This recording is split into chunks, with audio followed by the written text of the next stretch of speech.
যারা সোশ্যাল মিডিয়াতে পশ্চিমবঙ্গের অধিবাসীরা নেতাজি সুভাষচন্দ্র বসু সম্পর্কিত অপমানজনক মিথ্যা অপপ্রচার করার দুঃসাহস দেখিয়েছেন,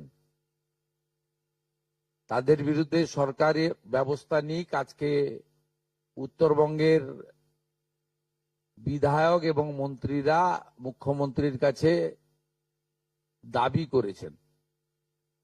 আমি এনাদের দাবিকে সমর্থন করি এবং মূলত যারা এসেছেন উত্তরবঙ্গের তারা সবাই রাষ্ট্রবাদী, দেশপ্রেমিক এবং সনাতন সংস্কৃতিতে বিশ্বাস করেন এবং রাজবংশী সম্প্রদায়ের মানুষ। এরা প্রত্যেকে চান যে পশ্চিমবঙ্গ সরকার, পশ্চিমবঙ্গের পুলিশ কঠিন এবং কঠোর ব্যবস্থা নিক। যেখানে অভিযোগ আমরা পেয়েছি ভারতীয় ন্যায় সংহিতা অনুযায়ী সেকশনে কেস হবে।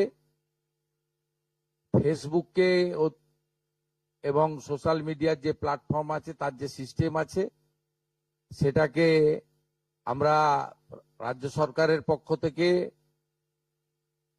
সোশ্যাল মিডিয়া প্ল্যাটফর্মেও তাদের বিরুদ্ধে ব্যবস্থা নেওয়ার জন্য লেখার ব্যবস্থা করছি এবং নির্দিষ্ট ধারাতে গ্রেপ্তারিও শুরু করার জন্য পুলিশকে নির্দেশ দেওয়া হচ্ছে।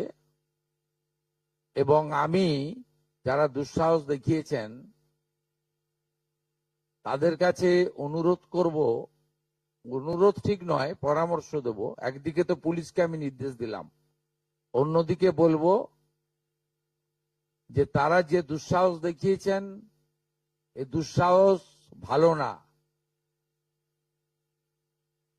এবং এটা পশ্চিমবঙ্গ সরকার, পশ্চিমবঙ্গ পুলিশ ভালোভাবে নিচ্ছে না। আপনারা অবিলম্বে ক্ষমা চেয়ে পোস্ট করুন, নিজেদের পোস্ট ডিলিট করুন। ডিলিট করে দিলেও যে ছাড় পাবেন তা নয়, নির্দিষ্ট সেকশনে পুলিশ ব্যবস্থা নেবে এবং ব্যবস্থা নেয়ার ক্ষেত্রে পুলিশ নিজেরাই সিদ্ধান্ত নেবে, ওখানে আমরা কোনোভাবে হস্তক্ষেপ করব না।